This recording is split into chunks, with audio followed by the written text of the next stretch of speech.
Legislators at the Iowa State House have concluded an election year session in mid-June.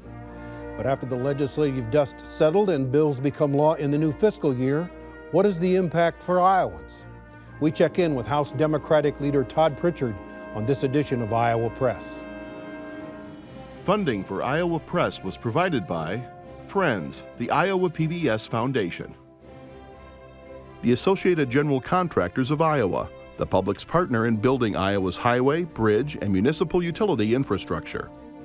Iowa PBS is supported in part by Wells Fargo. Fuel Iowa is a voice and a resource for Iowa's fuel industry. Our members offer a diverse range of products, including fuel, grocery, and convenience items. They help keep Iowans on the move in rural and urban communities. Together, we fuel Iowa. I'm a dad. I am a mom. I'm a kid. I'm a kid at heart. I'm a banker. I'm an Iowa banker. No matter who you are, there is an Iowa banker who is ready to help you get where you want to go. Iowa Bankers, allowing you to discover the genuine difference of Iowa banks.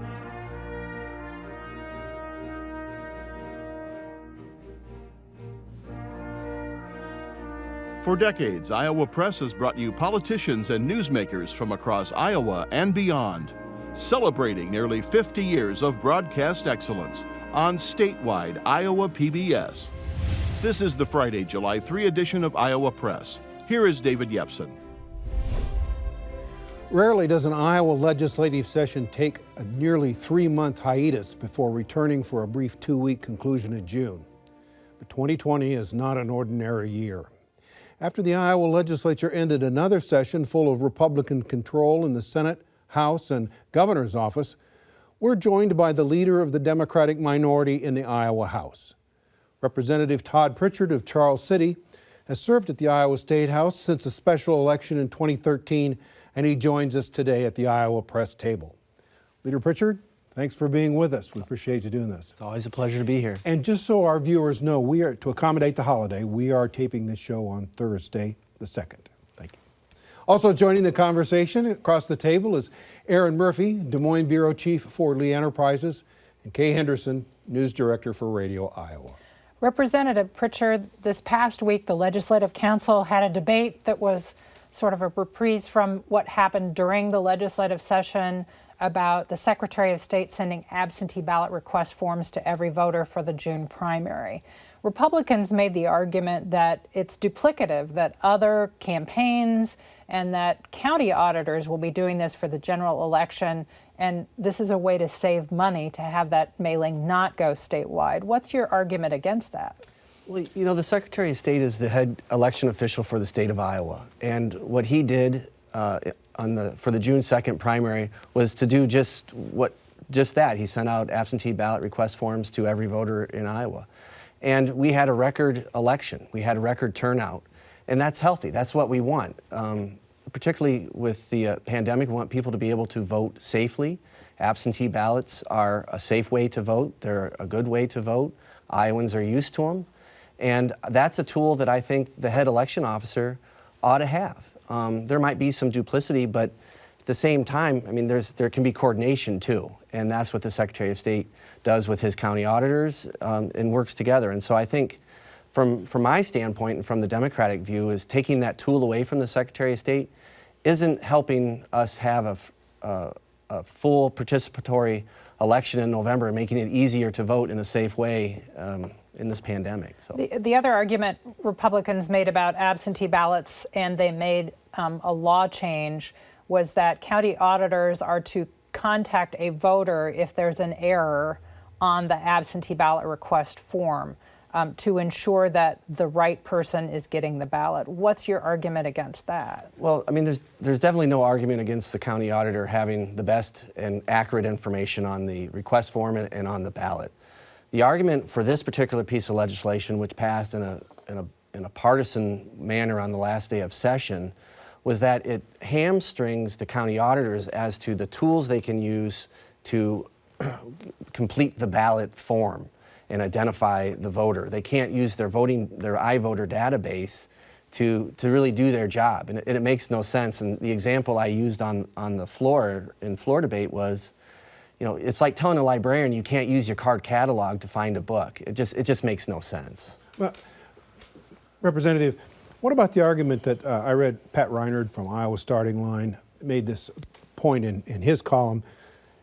Democrats control the auditors' positions in a lot of Iowa's largest counties. So they're going to mail their folks an application, but if Republican auditors in rural counties don't, that could give your party an advantage.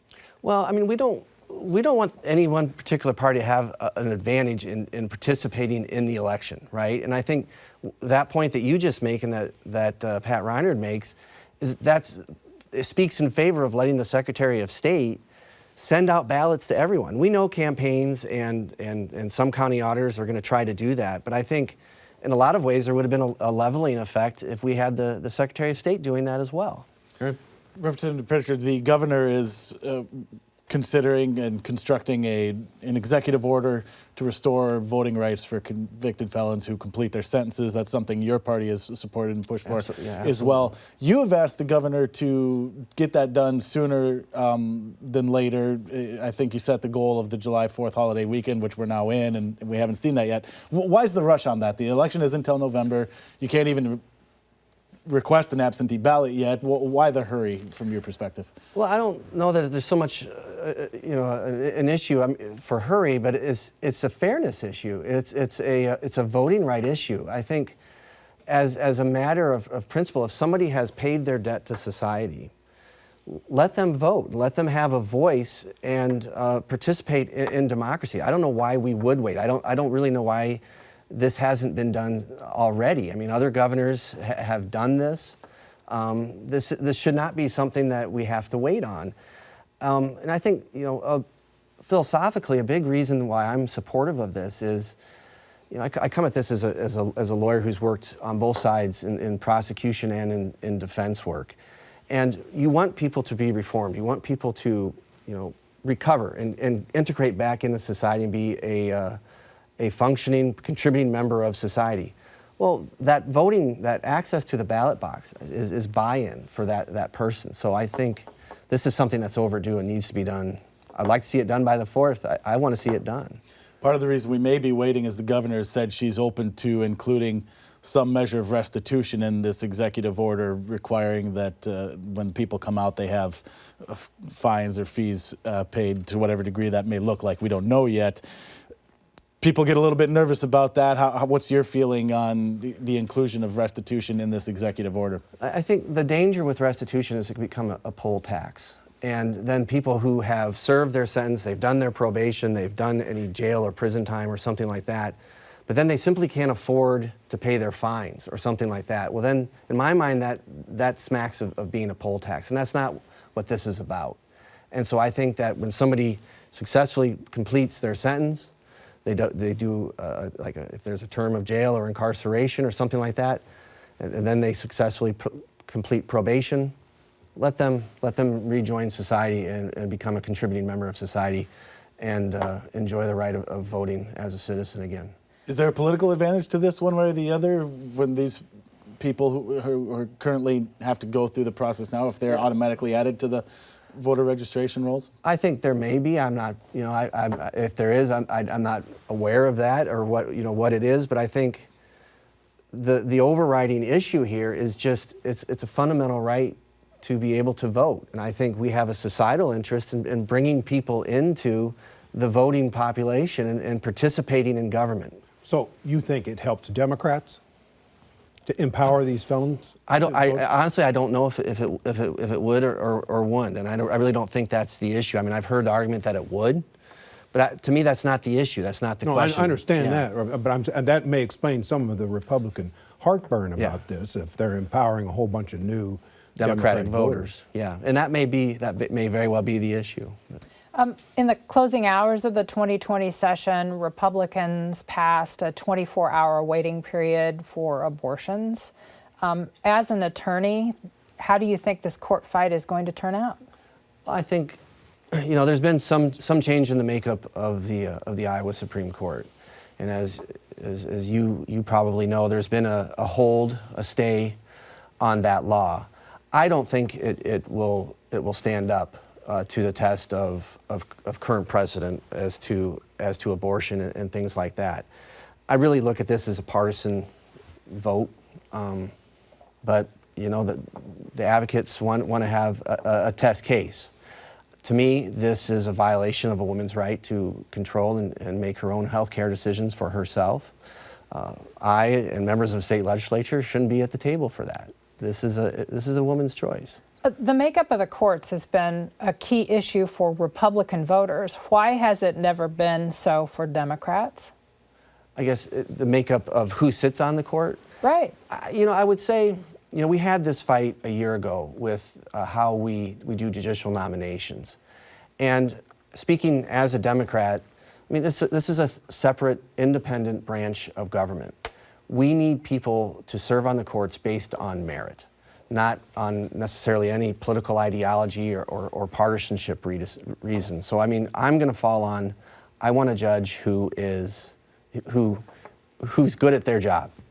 That's who I want on the court. Is this enactment by the Republicans of this law a consolation prize? They couldn't get a constitutional amendment passed because they didn't have all the Republicans in the House. So did they get this as a consolation prize? Well, I think... Did the pro-life movement get this as a consolation prize from the Republicans? Pro-life movement is a big part of the GOP base. Right. Yeah, I mean, you know, my observation was that the votes were simply not there, that they could not get the consensus votes within the caucus. And so they obviously did have the votes for this 24-hour ban. I do think that politically, there wasn't the support in the caucus, in the Republican caucus, for the constitutional ban. One of the things this session figures to long be remembered for is the racial justice legislation, the police reforms that were passed when legislators came back for those last couple weeks. One of the things that I heard from almost everybody, even in celebration of that bill, was it's just a first step. This is just the start of a bigger process. So from your perspective, what's next now? Well, I think, one, I want to give hats off to the Iowa House Black Caucus. They did an amazing job leading the legislature and working with the governor. And we came through with a package that went through the legislature with 100% support. And then also had the support of law enforcement, like police chiefs, and I think the Sheriff's Association also weighed in positively for these sets of reforms. And I think that tells you that we did something that was needed, and we did something that will hopefully have long-term benefits, positive benefits for the state. You know, one thing that was on the discussion, or on the table for discussion when we crafted this legislation in that last week, was looking at profiling and training to help identify profiling that's not right, that's not helpful, that's maybe leading to improper or not helpful police tactics.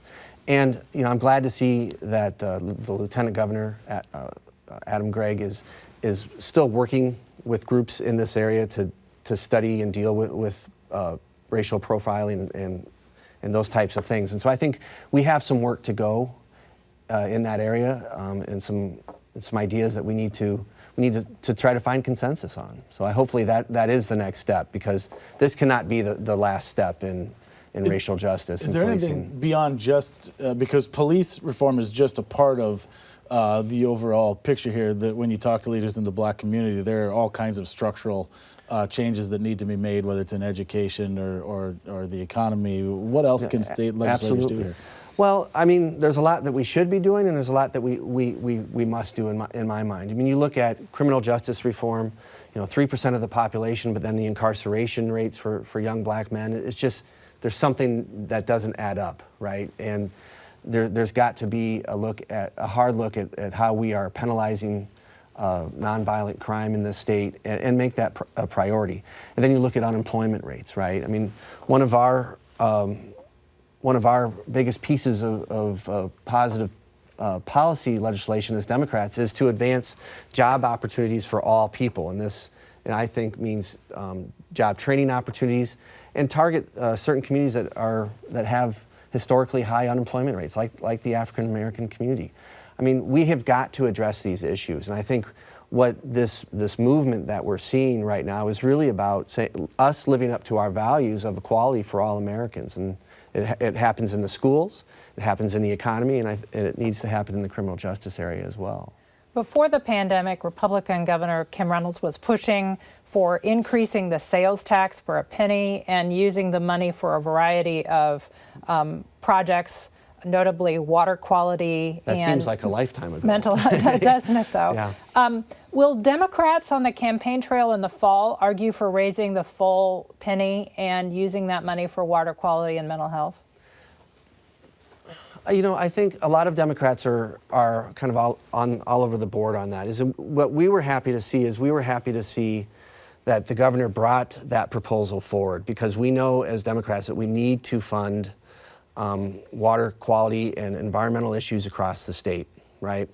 And the pandemic kind of just threw that discussion off the table as we adjourned suspended the legislature to come by. I think, you know, what will be, and what I hope to see is a discussion is how we provide funding for the trust fund and what we do or where we take that money from. You know, the governor proposed some different funding mechanisms and some different pots, as if you will, for how that money should be spent. It's a discussion that we are willing to have, and we need to figure it out. Well, how in a pandemic do you tell people who may have been laid off that, hey, we want to raise your sales tax? Well, it's a tough sell. But I think where we need to be is we need to say, listen, we have got a long-term problem here with water quality in this state. And we've got to identify funding sources that are stable and that will meet the need for Iowans to have clean water and sustain our agricultural system over the long term. And these aren't easy answers. You know, the governor was talking about a corresponding income tax decrease with the increase in sales tax. That's something I think many Democrats would be open to. A lot of economists will tell you, as Kay pointed out, I mean, this is raising the sales tax as a regressive move, and after you've had an economic downturn, it's a bad time to be raising any taxes. Right. So where does that leave funding for mental health? You guys had a big initiative on this, a lot of ballyhoo about it, but they come up with no money. At a time when a lot of Iowans have some serious mental health problems because of the pandemic stresses. What do you do? Well, you know, we have a couple of tools right now that I think are being underutilized, right? The state of Iowa got about $2.9 billion in CARES Act money for things like mental health and education and election, helping run our elections and things like that. We've only used about $1.5 million that I know of. There hasn't been a whole lot of transparency as to how we are going to use the rest of this money or really what some of it's been used for. But we have an opportunity with help through the CARES Act, through federal money, to improve our mental health system. The mental health system, like water quality, is a long-term problem that is not going to go away. A lot of small rural communities like mine, you know, mental health right now is funded primarily by property tax. Property taxes, in large part, have gone up and not down for a lot of rural property owners and rural people. We need to find a way that can put money into the property tax system, and if it's looking at supplementing through general fund dollars and other things to make some parity, so we're not just putting all of this burden on one set of taxpayers in rural Iowa. Representative Prichard, we're, depending on when you start the clock on it, we're about 3 or 4 months into this coronavirus pandemic that everybody across the country is dealing with. How would you assess Governor Reynolds' performance as chief executive of the state during these past few months, handling this virus? You know, in some ways, I think the governor has handled the pandemic well. I think she made the right decision to close schools when she did. And then taking those steps through her proclamations to make sure that people are social distancing and crushing the curve, as she would say, or as the program says, you know, to flatten the curve and to make sure that our healthcare system doesn't get overloaded with patients. I think, though, you know, we're seeing, especially in recent weeks and days, though, we're seeing the trend going in the wrong direction. And what I think my goal and Democrats' goal is that we want to see the economy safely reopened. that when it's safe without taking unnecessary risks, putting people's lives and health in danger, we want to see things go back to normal. And I think the fastest way to do that is to make sure that we do get ahead and we do try as best we can contain this virus. And so that means things like encouraging the wearing of masks. I would have liked to have seen a stronger statement about social distancing earlier on in this process. But the governor has encouraged, she just hasn't required. Is that what you would propose instead of requiring the use of face masks or face shields? We need to follow the science. And some states, they have followed the science, and their Department of Public Health have required, and they, like Kansas, for instance, has said face masks are mandatory. What we need to do is we need to follow the science. And we can't be afraid to make those hard decisions and provide the leadership that says this is going to save lives, this is going to get us through this in better shape and in my mind faster, as opposed to taking half measures which only prolong the pandemic situation. Speaking of the governor, it's never an official Iowa Press show unless we ask our guests about their political ambitions. You actually announced for governor and then dropped out. Right. The last time.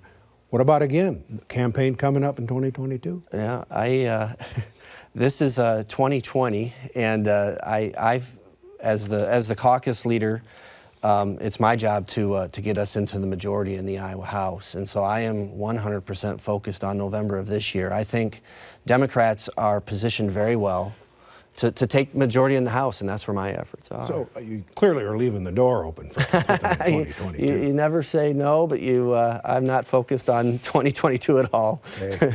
You mentioned face masks. There's been some discussion about requiring them in schools. Can you really require a kindergartner to wear a face mask all day? I've talked to folks back home in our school district as far as what they're going to do, and there's obviously going to be some difficulties with young children and the face mask and things like that.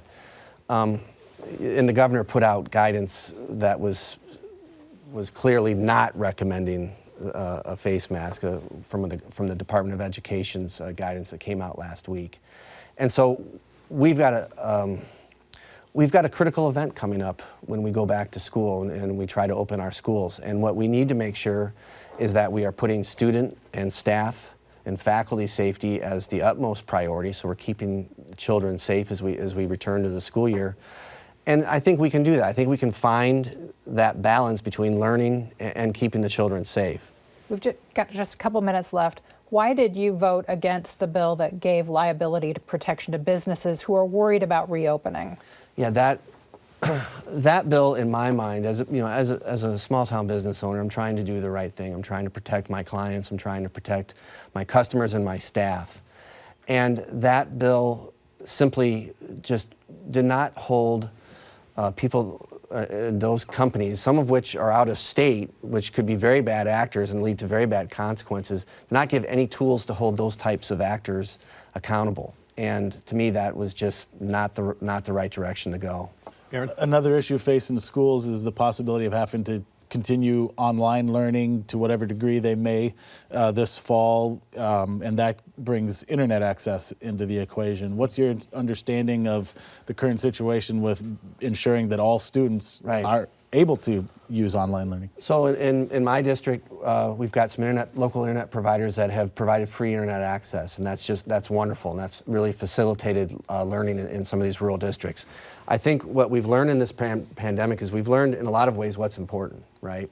And broadband needs to be expanded to rural areas. I think we also missed an opportunity at the end of the session in the last few weeks of really sitting down and talking and listening to educators as far as what they need to reopen and continue learning in the school districts. And it's going to come down to broadband. It's going to come down to some funding. Representative, we've only got a minute left. One big issue a lot of people are hearing about now, fireworks. Yes. Should the legislature put more restrictions on fireworks? I was not a supporter of the bill that allowed the fireworks changes. I think what we need to do, and we tried this bill that was passed a few years ago, tried to strike this balance, is I think local communities need to be able to control the fireworks in their community. I mean, you've got a lot of communities where You've got people who just don't want the nuisance and the noise and the safety issues. I mean, the reason we outlawed fireworks is because Spencer, Iowa had a catastrophic fire 80 years ago. And you know, I think if we're going to have fireworks, the local communities, the cities and the counties need to be able to control them in a way that's appropriate for that community. Should a local city ban setting fireworks off, but be allowed to sell them too? That doesn't make sense. Well, I think that the city should be able to control whether they are even sold in the community, and I think that legislation that we passed didn't give them that opportunity to do that. Just said you can't set them off, but they couldn't, you know, do anything with the sale. So, Representative Prichard, we're out of time. Thank you for being with us today. It's always a pleasure. And we'll be back next week for another edition of Iowa Press at our regular times, Friday night at 7:30 and again at noon on Sunday. For all of us here at Iowa PBS, I'm David Yepsen, and thanks for joining us today.